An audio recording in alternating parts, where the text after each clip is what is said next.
So the cross, to me, represents a burden. I think it represents Jesus' love and sacrifice for us. Or when he came back to save us because we couldn't save ourselves.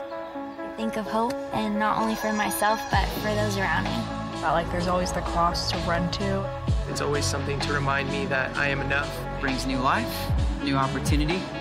So yeah, to me, that's the cross, and I have to check my cross daily. Well, I want to welcome you. I want to welcome you to One and All Church this weekend. So glad that you're with us. And I think how appropriate it is that our theme is the cross before me. Never in our lives does that matter more than when we're facing something that we don't quite understand. And this is a great time to remember the hope that we have within us. The Apostle Paul talks about that we mourn, but we don't mourn as those who have no hope. And so we are saddened by crises that happen in our world.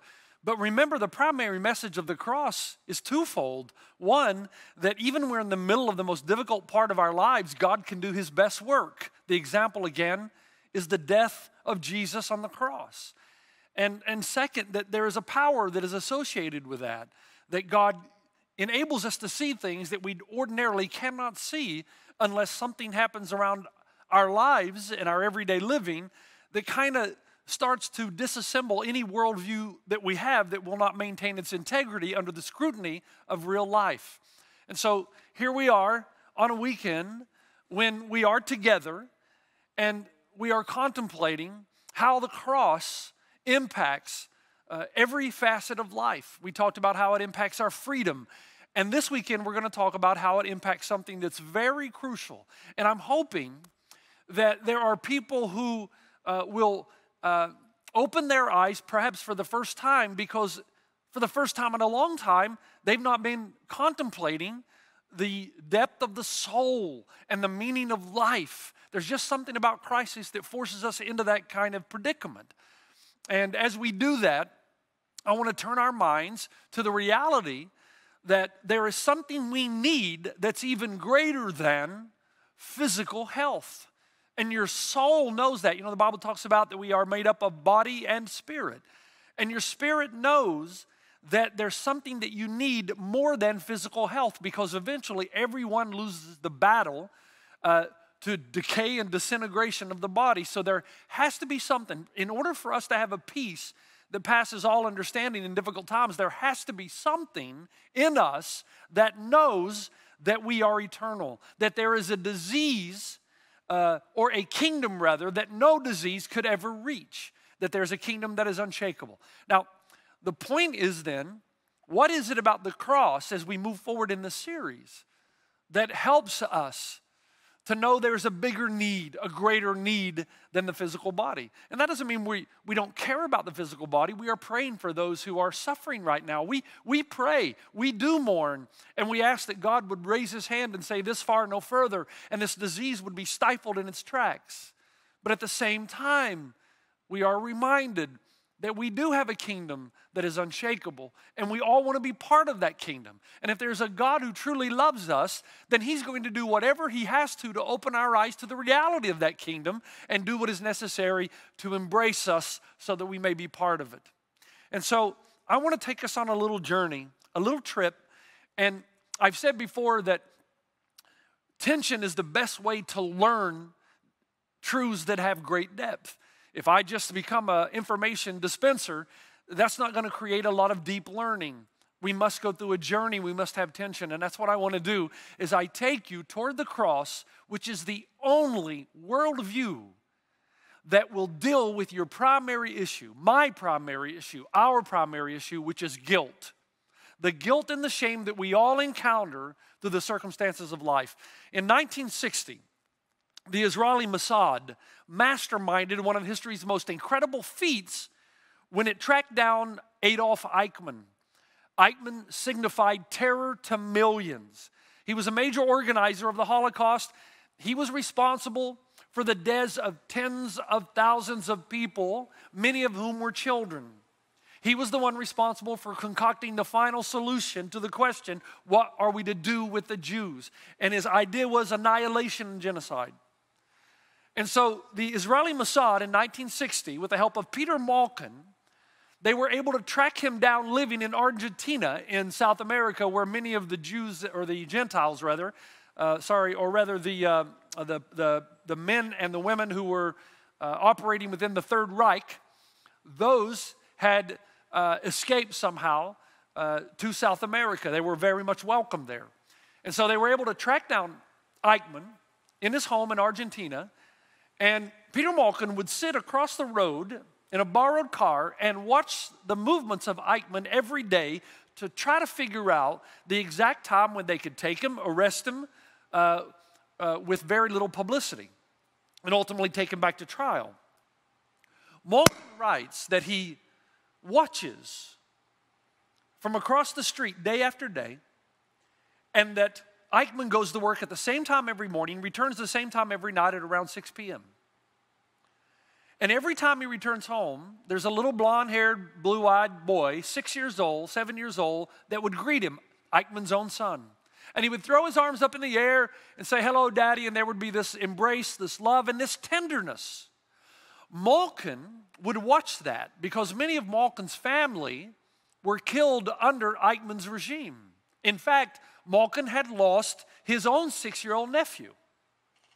And so he watches and he tries to answer the question, how is it that someone who is so callous and so cavalier toward life and who's responsible for tens of thousands of deaths in the gas ovens, little children, be capable of such emotion to share moments of intimacy with his own 6-year-old son?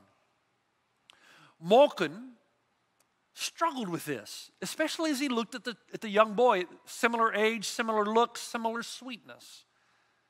Well, finally, when the moment was right, with one phrase, "Un momentito, señor," they caught Eichmann off guard, dragged him into a waiting car, and you know the rest of the story. He was taken to trial and executed. But before the execution, Malkin had a moment with Eichmann. And he said to Eichmann, "I just have to know, how is it that someone who's so responsible for the atrocities of the Holocaust, who's responsible for the deaths of so many young children in gas ovens, is capable of showing affection to his own son when you are responsible for the death of my nephew?" And Eichmann looked at Malkin and said without delay, "Well, your nephew was Jewish, wasn't he?" Malkin sat there stunned. And he noticed there was absolutely no guilt, no remorse, as if what he had done was perfectly legitimate. And Malkin thought of Eichmann, how is this possible? How is it possible for a human being to commit those kind of atrocities and have no guilt and no shame and no remorse? Now, as you contemplate that, I think it's good to ask a few questions. The first is this: is guilt a good thing? The popular view today is no, it's not a good thing because it robs you of your life. It's attached to subjective ideas that were forced upon you by your community or by your parents or by society to manipulate you to do what they want you to do. So basically, the popular idea is rid yourself of all shame and guilt and you will be happy. My response would be, really? So guilt, as we are told, is just a feeling that we all have that is unattached to any kind of objective morality. You might say yes. Then my next question will be, well, if that's what you believe, then how can you be accusatory to Eichmann? Perhaps his feelings are just different from yours. What makes your feelings any better than his if it's not attached to any objective moral law? Some of you say, no, it is attached to objective morality. Then my next question would be, okay, what is that objective morality? What is the law that we all believe in to which our feelings must conform?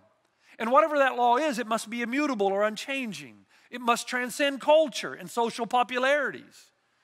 And if our feelings get out of whack and they don't conform to an objective morality, then what we end up doing is creating monsters like Eichmann.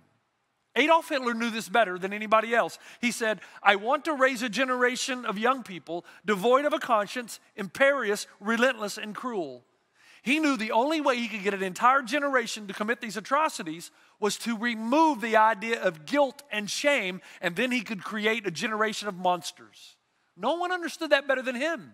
Remove God, remove guilt, create a whole generation devoid of conscience. Now, why is this important? Because guilt is not a bad thing. It is an intrinsic deterrent to evil. It is a warning device that something is wrong that needs to be repaired. When I was a little boy, my father would take us fishing, and I never got to do the fishing, just my father and my older brother. And my father would give me the designation of finding the worms that they could put on the hook to catch the trout in the free-flowing rivers. For the first couple of years, it took me a long time to find the worms.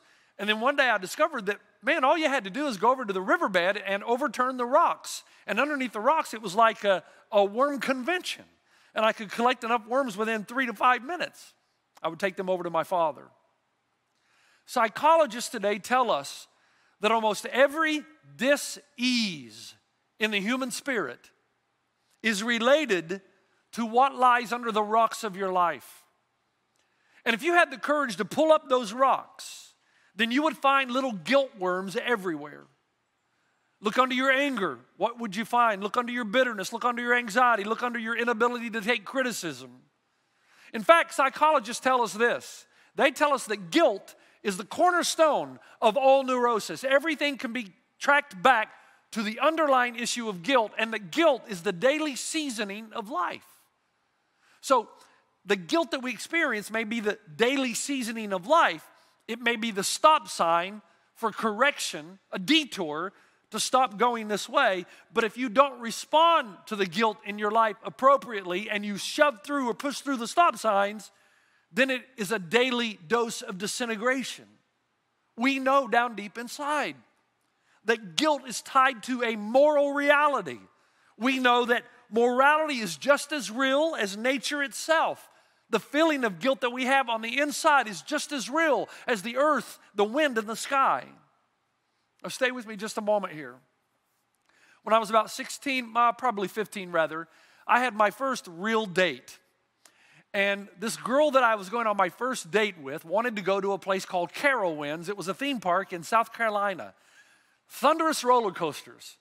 And I have always hated roller coasters. I don't know why you would pay good money to have that sickening feeling.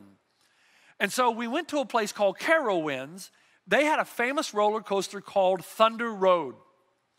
And there was no way I was going to tell this girl that I was trying to impress that I was afraid of roller coasters.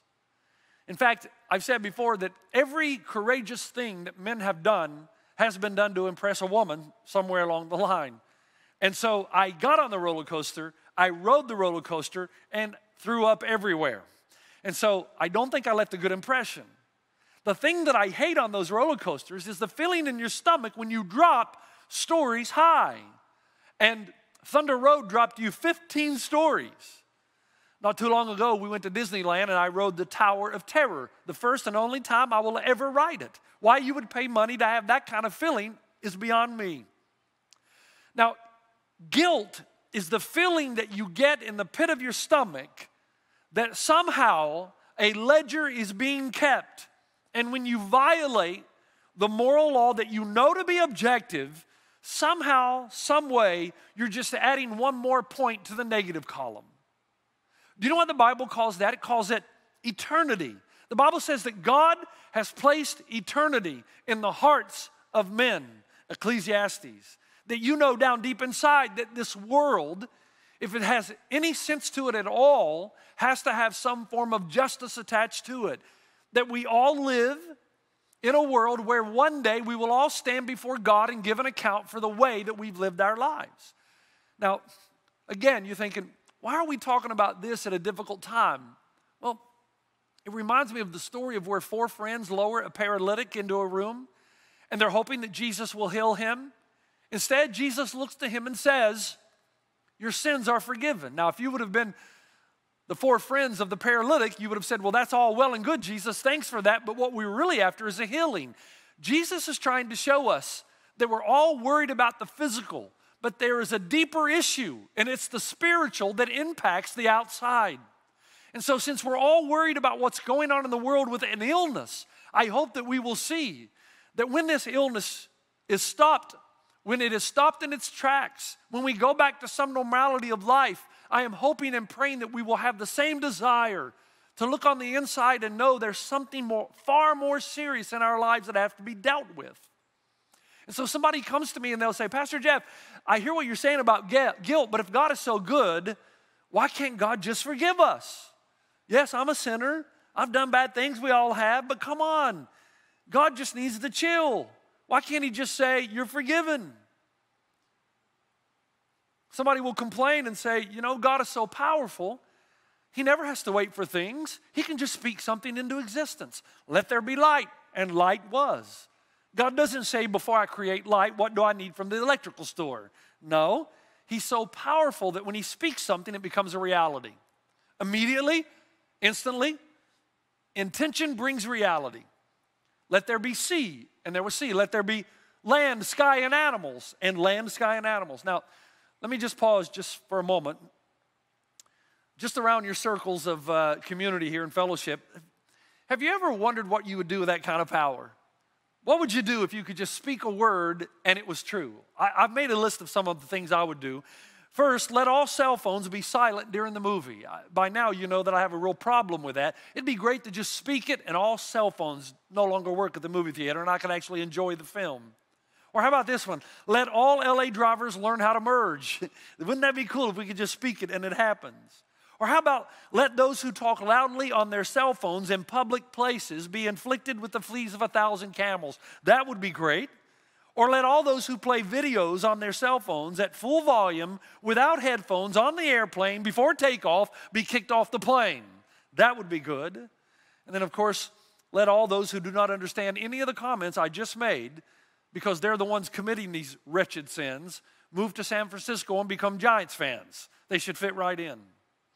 Seriously, though, let there be sea, and sea is. Let there be land and sky and animals, and land and sky and animals exist. So why can't God say, let there be forgiveness, and forgiveness is? And the answer is the cross. Because on the cross, we are told something very crucial about the character and nature of God. Let me read it again. It's in Romans 3, verse 25 through 26. We are told this: God presented Christ as a sacrifice of atonement through the shedding of his blood. He did it to demonstrate his righteousness at the present time so as to be just and the one who justifies. God's very nature is not only love and forgiveness, where he can say you're forgiven, but it's also justice. We said a few weeks ago that if a judge said to a perpetrator who had raped a young woman, that's okay, as long as you're sorry, you can go free, we would call that an atrocity. We expect justice to be upheld. And God is both just and the one who justifies. So when he sends his own son to die on the cross, justice is upheld because sin is paid for, but his love moves in to pay the debt that you and I owe. Now, this is where the Christian worldview is different than any other worldview or philosophy. The question is, how does God deal with our violation of his objective law that is tied to our guilt? There's a reason that we feel guilt. There's a reason that we feel shame. Because when God gives his law, he does so in a way that is supposed to promote love and peace. If we live within these parameters and confines, then there will be peace and there will be harmony and there will be goodwill toward men. We get outside of these parameters, then our society begins to wreak havoc on one another. So because we are all guilty of violating the law and therefore experience guilt and shame, how does God deal with it? And in Romans 3:25, we're told that God presented Christ as a sacrifice of atonement. He deals with it through the principle of self-substitution. This is the heart of the gospel. This is why Christianity is fundamentally different to every other religious system. John Stott, one of the greatest thinkers, said that as the essence of sin is us substituting ourselves for God, the essence of salvation is God substituting himself for us. At the core of all sin is our inability or unwillingness to allow God to be God and instead attempting to usurp the power and authority of God. We all do it. I do it, you do it. Think about it. We are society. We want to determine our own morality. We don't want an objective morality where some God somewhere is telling us how to live. That's taking over the throne of God. We live like an owner rather than a tenant. We think that everything we have is ours, belongs to us and us alone. We don't see it as a gift from God.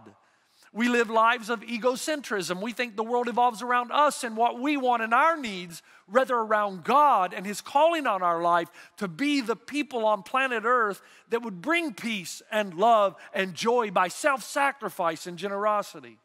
All of us, I do, you do, we fight the temptation to be in control. Submission is difficult for all of us. And that in itself is the foundation for all sin. Think about it. We even come up with our own religion. And we have talked about this often. It's the gospel of morality. It's the chart that we've used so many times before. Most people come up with their own way whereby they believe they are at peace with God if God doesn't indeed exist. And their own gospel of morality is this: well, as long as I have more good, as long as I can write my name above the 50% mark of goodness, then I'll be accepted before God. The only problem is, where is your objective truth that supplies this kind of subjective feeling? Who told you that's the way that you had to communicate or relate to God? Because the Bible teaches that God is 100% holy and pure and righteous. And if this is the way you choose to relate to Him, which would be a bad call on your part, but if that's the way you choose to relate to God by law, then you would have to be 100% good, and no one is. So is the essence of sin is us substituting ourselves for God. So the essence of salvation is God substituting Himself for us. So because we put ourselves where only God deserves to be, He put Himself where only we deserve to be. So in Christ, God came and took what we deserved. So it's still the law of moral accounting. He paid, He suffered. You owed, I owed, but He paid. That's called self-substitution, and there's nothing else like it in humanity. There is no more profound and dramatic and intense principle than the concept of self-substitution. And if you think about our society, anytime you hear a story that has this kind of dramatic storyline, that's compelling, that's heart-melting, any story that we tell of this ilk, it's the ultimate drama. When I was growing up, I heard often a story told that I thought for a long time was just made up. And it was the story that is still told of a man who lived with his family in the high mountains, and he operated a railroad trestle.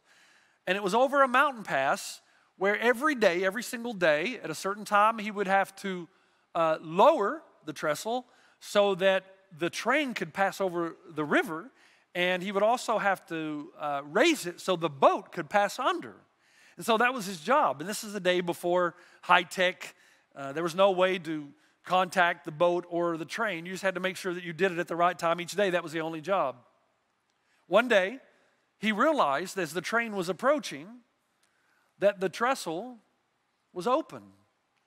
And there was no way to bridge that gap unless he got to the trestle in time. He goes into the operating system and he looks down a long way away and he sees his little boy playing in the gears of the trestle operating system. And it dawned on him at that moment, he had one of two choices. He could either save the life of his son or save the lives of hundreds of people on the train. But it couldn't be both. Now, can you imagine that happening to a father?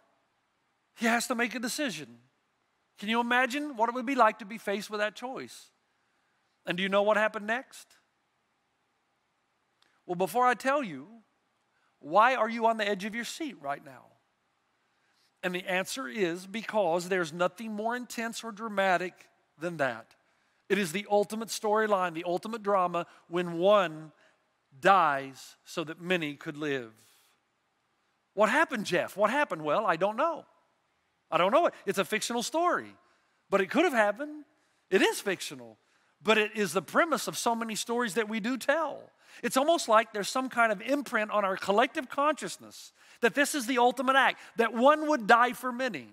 And what we see in the gospel is similar and yet subtly and powerfully different. Because in the gospel, we don't have a father sending his little son down into the gears unknowingly. And we have Jesus Christ himself in an absolute and free and voluntary action, substituting himself for us. Do you see how this is different? No one forces him, and it's not done by accident. He does it willingly. The Father willingly sends his Son into the gears. The Son willingly goes into the gears. Therefore, Jesus is the only person in history who chose the fact of death. You say, wait a minute, there are other people who have made sacrifices so that others could live. That's true, but those people would have died eventually at some point.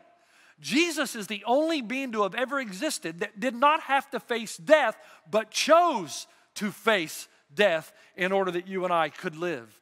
It is the substitutionary atonement that is unique to the gospel, that meets the need of the human heart and gives us an objective reference to an objective truth that we can indeed live with God in eternity, because it is not based on our goodness, but upon an objective truth that occurred in the past, the cross of Jesus Christ.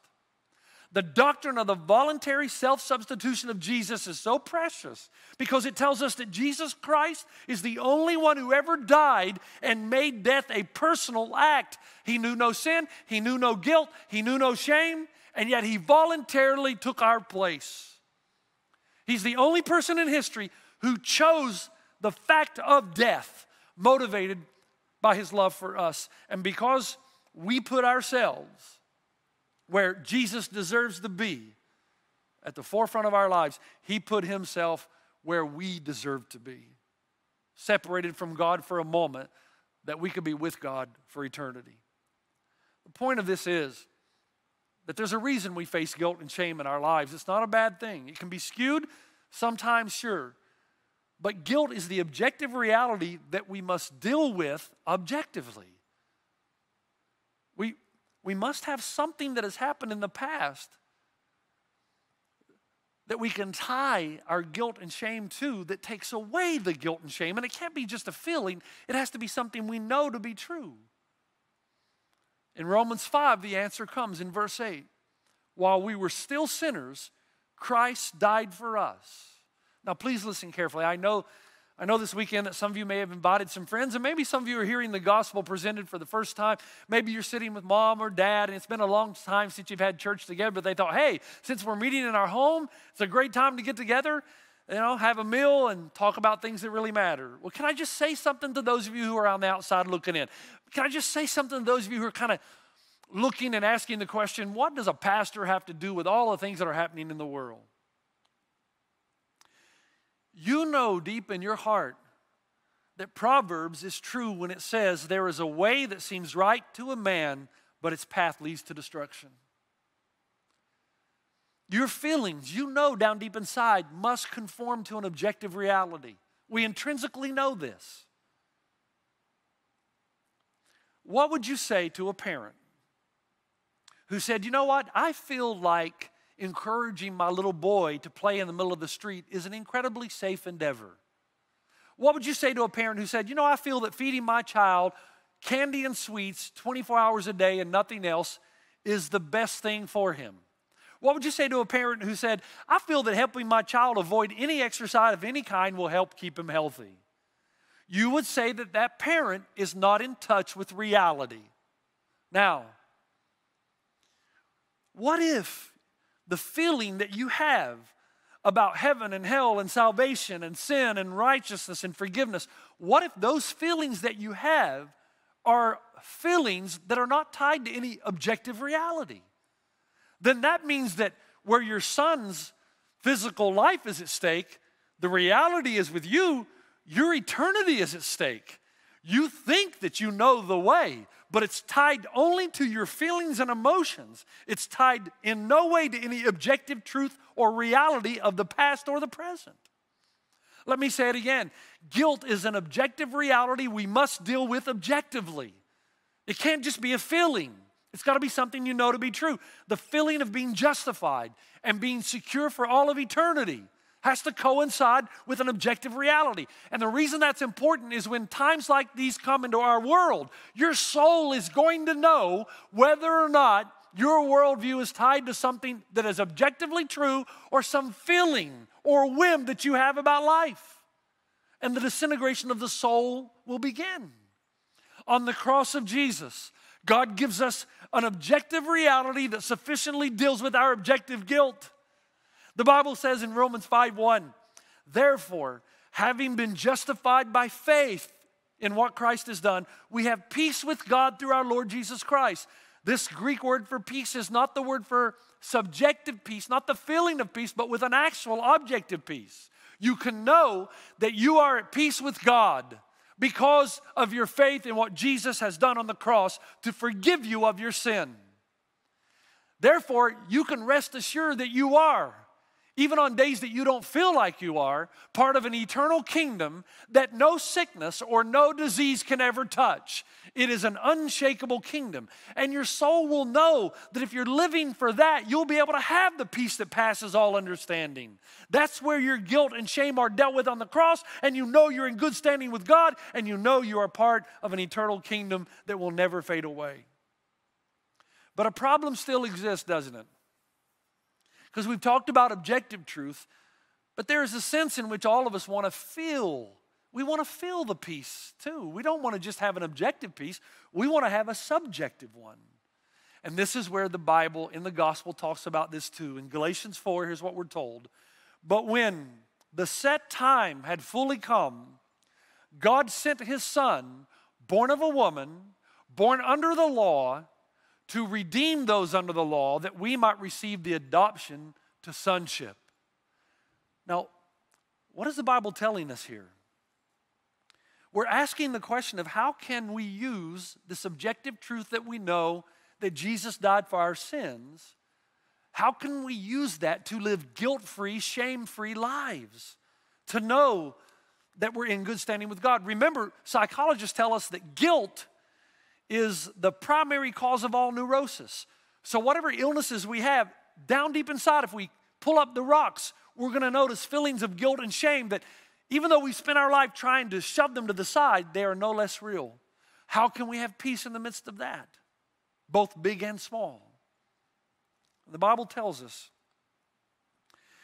that if you don't deal appropriate with the guilt and shame, if you do what popular theorists tell us we should do is deny it, what's going to happen is you're going to create little and big monsters. I remember, because we all think of atrocities, and I used Adolf Eichmann earlier, but the reality is every single one of us, when we deny the shame and the guilt and we don't deal with it appropriately, we can become little monsters. The way we treat each other, the way we respond. I remember reading the story in the mid-'80s about a young high school girl who was pregnant and went through graduation, and then it was prom, or it was a graduation celebration party rather, and she noticed during the party or celebration that her water had broken. She went into the bathroom, delivered the baby, put it in a plastic bag, tied it up and threw it in the garbage can, and went right back out and continued to dance as if nothing had happened. Sometimes when we look at our world, we wonder why atrocities like that can happen. But they're happening every day, and the reason is because when you don't deal with guilt and shame, we create both big and little monsters.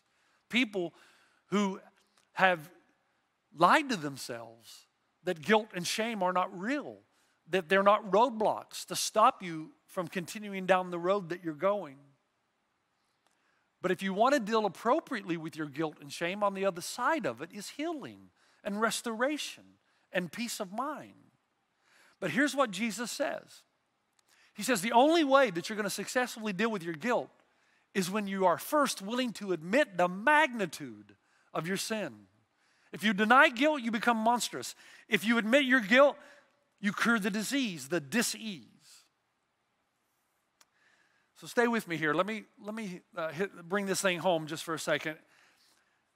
You know, there are some drinks that you can drink that are quite hot, and for some reason you can't really taste them, and you can't even really hold them, but for some reason you still manage to gulp it down. It's an amazing thing. How can you not taste it or hold it, but yet somehow you can drink it? I remember playing a game when we were growing up in Tennessee where we would try to move logs from one place to the next, and they were quite heavy. So you'd pick the log up, and then you'd try to throw it to move it, to advance it. The problem was, if you didn't have all of it, all the weight on yourself, you'd throw it up and try to run from it, and then it would go the same angle you would and kind of take you out along the way.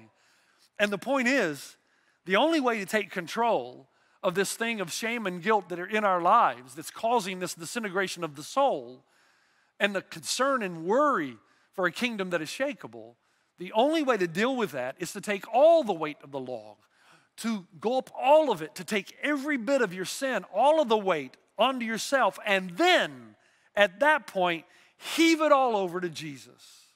Jesus invites you to do this. He wants this. But you know, that's very difficult for a lot of people to do. In fact, when I talk about sin and how much we have in our lives, even though sin is empirically verifiable, even though 99.9% of the things that happen in our world is because of what we do to each other, still when I talk about the measure of sin in a person's life, they become uneasy because somehow they just don't want to admit that they have that kind of guilt or shame, which is an example of how we believe the lie of culture, that the best way to live our life is to ignore it, and we don't realize the little monsters we can become. I remember years ago, a BBC reporter by the name of Gerald Priestland. He did a series of programs on religion on the BBC. And in one of the episodes, he told a story of how he had been raised as a Christian, but had always been guilt-ridden. And he wanted to know, how can I get rid of these feelings of guilt that Christianity gave me? And in his testimony, this is what he said. He said, you know, I used to see Jesus on the cross, and it was a terrible sight. Because all I would be told is, look how sinful you are that you made that happen.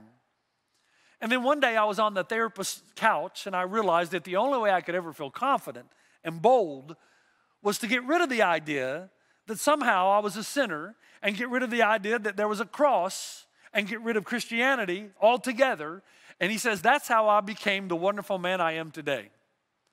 Now, do you see the inherent contradiction? Imagine for a moment you're about to lose your home. And you're going to lose your home because you were so far behind and you've not been able to pay the payments and you've owed so much money that finally the mortgage company is on the way and they're going to take back, they're going to repossess your home. You're going to be thrown out. And you know down deep inside it's all because of your financial mismanagement, your stupid bonehead errors, and yet at the very last minute, right before the bank's going to take the house, a friend of yours comes over, puts down a check on the table of the exact amount that you need, puts it on the table and says to you, here is my gift to you. This is all you need. You're going to be saved. Now, what would you do? How much sense would it make if you gave the check back and you said, oh, my friend, that check is a terrible sight. Look at that number on that check, $50,000. Every time I see that, it just reminds me of the terrible person I am and that I would need that kind of saving or generosity.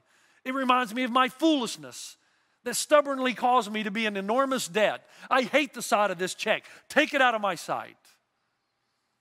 That's what Gerald Priestland is saying, that the cross is horrible because it makes me feel like a sinner. And the question is this what it has come to? Are we this arrogant? Are we so prideful that we would rather die separated from God for eternity? At dis-ease in our spirit, we would rather live that way than to admit that we need to be saved and that we need to be rescued. That is the point of the cross. Yes, the debt is huge. It reminds us of who we are and what we have done. But in one single act, one act of sacrificial love, atonement, you can now glory in that number. The number reveals the depth of the love of your friend. The same number that haunted you, you can now glory in. The same number that depressed you now becomes your glory. Jesus often told stories, and he would give the punchline, he or she who is forgiven little loves little, but he who is forgiven much loves much. That's how I know that a person's life has been transformed by the gospel. Somewhere along the line, they realized, I have an enormous debt, but Christ has forgiven me. They're the ones when they come to a worship service, whether it's in a home or in a corporate facility, they begin to look to God, and their whole life flashes before them of all the wrongs they have done. But soon, and very soon, just quickly like that, suddenly they recognize the enormous gift that God has given them and how they have been forgiven. And that catalyzes a spirit of worship that they just want to praise and worship God because the debt has been paid in full. You know, I'll tell you, the older I get, the older you get, I think as a Christian, your prayers begin to change.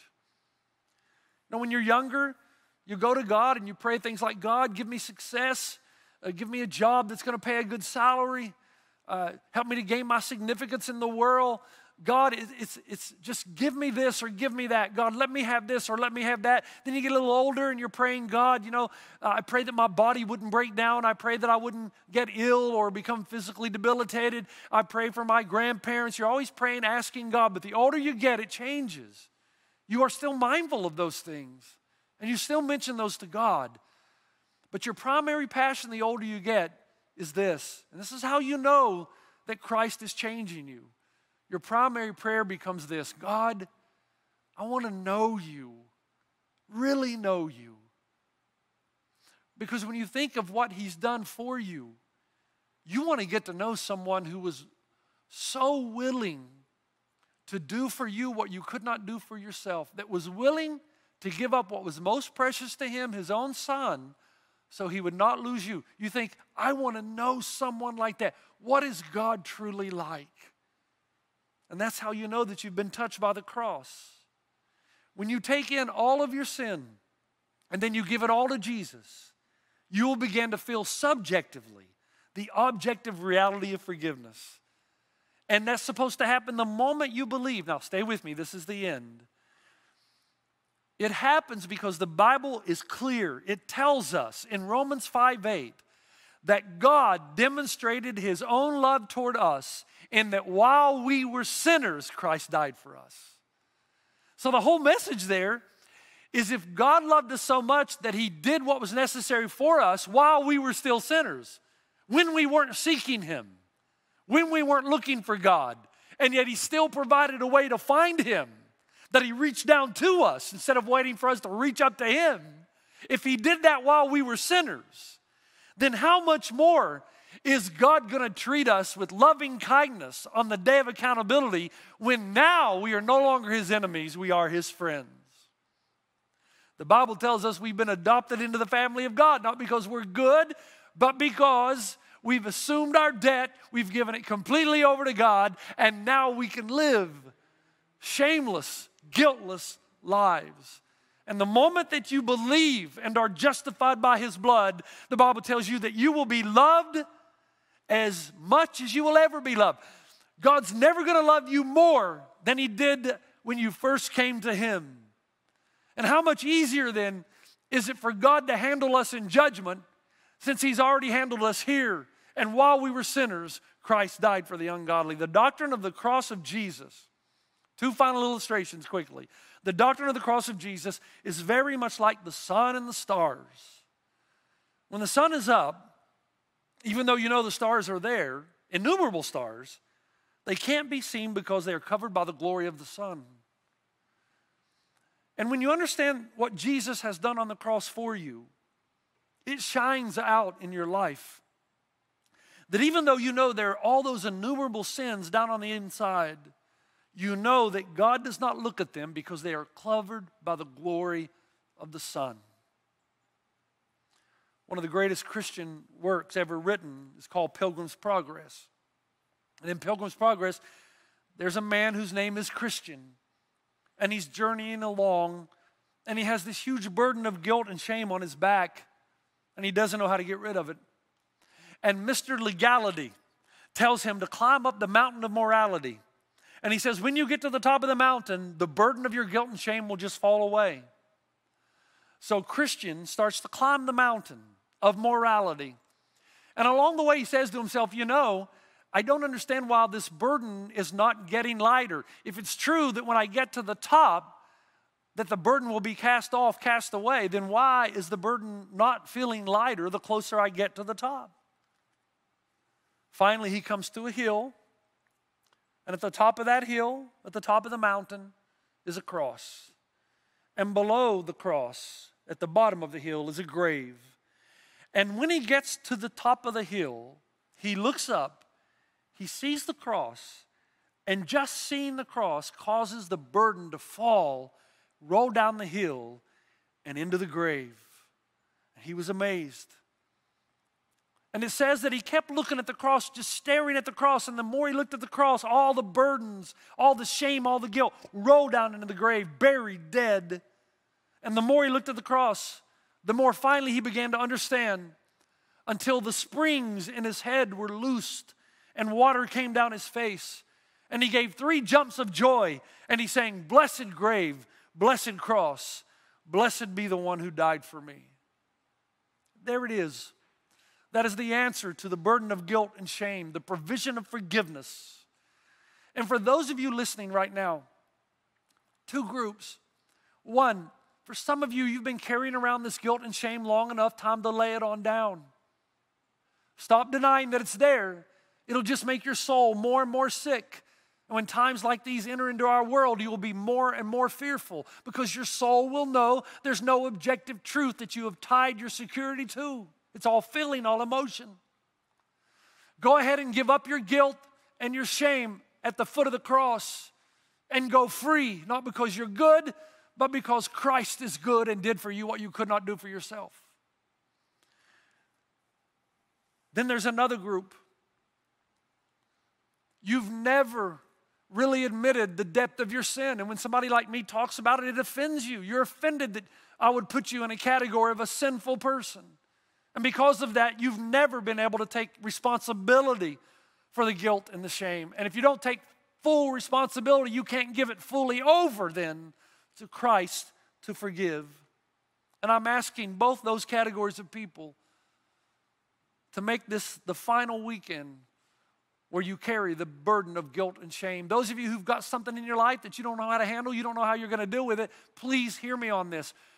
It is a greater sin for you to believe that Jesus isn't big enough to carry your burden of guilt and shame than it is whatever caused the guilt and shame. Don't nullify the power in the blood of Jesus Christ. He is able to forgive whatever you've done, no matter to who, what, and when, in one instant, because of the power of Jesus' work on the cross. There is no other atoning sacrifice offered to you than through the cross of Jesus Christ. And so I'm going to ask everyone who's gathered around this weekend, if everybody would bow their heads and everybody pray this prayer. And some of you are going to be praying it for the first time. If you would bow your heads and pray right now and repeat after me. You can do it in your spirit or you can do it out loud. Either way, here's the prayer. Lord Jesus, I acknowledge my sin. Forgive me for underestimating your law and holiness. I see now the great distance between us because of my sin. Thank you for sending Jesus to bridge the gap. I repent of my sin. I ask you for forgiveness.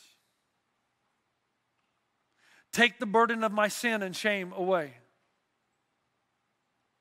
I cast all my cares on you. I resign my old way of life and place my trust and hope in you. I receive Jesus as my Lord and Savior. Amen. Now, you're with us this weekend and you did that. There's going to be a yellow button on the screen that you can push, tap onto, and follow the instructions. Let us know the decision that you've made. But I would pray that for both those who are near to God and those who are far from God that want to come near, that your eyes would have been open this weekend, that there's only one way to deal sufficiently with the guilt and the shame that we all feel, and that is through the cross of Jesus Christ that promises us a kingdom that no disease can ever touch. Father, thank you for your love for us. Thank you for the way you meet our needs. Thank you for the power of the cross. And I would pray right now that your Holy Spirit would be working in the lives of families, of sons and daughters and fathers and mothers and aunts and uncles and cousins as they all come together. And perhaps for the first time, they've heard the good news of the gospel.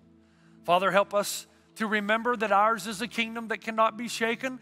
Ours is not a spirit of fear and timidity, but of power, of love, of a sound mind. That Jesus is still on the throne. That although this world may be shaken, we will never be shaken. And there's nothing that can truly touch us because Jesus has offered everything to us. And the world can never take from us what Jesus has already given to us. In His name we pray. Amen. Congratulations on finishing another video here at the One and All YouTube channel. I'm so glad we got to experience that together, and I'd love to experience another video with you. So why don't you pick this one right here, this video, or you can subscribe right here. And I'd love it if you were inspired by this video in any way, if you would take the time to hit the like button, comment, and even consider sharing this content with a friend, because chances are if it inspired you, it's going to inspire somebody you know. Let's continue on this journey together and watch another video.